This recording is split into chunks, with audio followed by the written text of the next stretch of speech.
रायगड महाराष्ट्रासह देश विदेशातील ताज्या बातम्या पाहण्यासाठी मॅक्स इंडिया लाईव्ह चॅनलला सबस्क्राइब करा आणि बेल आयकॉन दाबायला विसरू नका।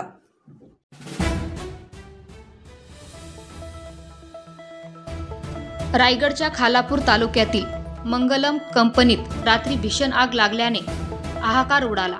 या आगीत कोणतीही जीवितहानी झाली नाही, मात्र साहित्य सामुग्री जळाल्याने वित्तहानी झाली।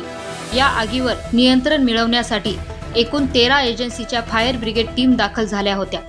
त्यात मंगलम कंपनीच्या फायर टेंडरचा ही समावेश होता। तब्बल 4 तासाच्या अथक परिश्रमानंतर आगीवर नियंत्रण मिळवता आले।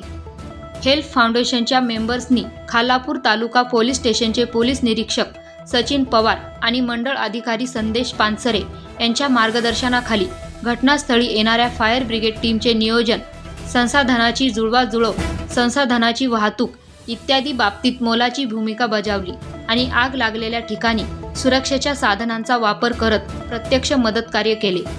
खालापूर तालुक्याचे तहसीलदार अभय चव्हाण, उपविभागीय पोलीस अधिकारी विक्रम कदम, नायब तहसीलदार सुधाकर राठोड यांनी तात्काळ घटनेची तीव्रता जाणून घेऊन फायर ब्रिगेडच्या टीम एका मागोमाग एक प्रोव्हाइड केल्याने एका प्लांटमध्ये लागलेली आग इतरत्र पसरू शकली नाही।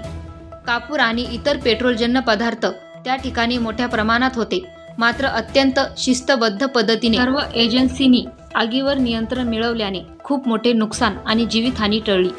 मंगलम कंपनीच्या कामगार आणि कर्मचारी वर्गाने आग विझवण्यासाठी प्रयत्न करणाऱ्यांचे आभार मानले। Dhammasheel Sawant, news bureau, Raigad.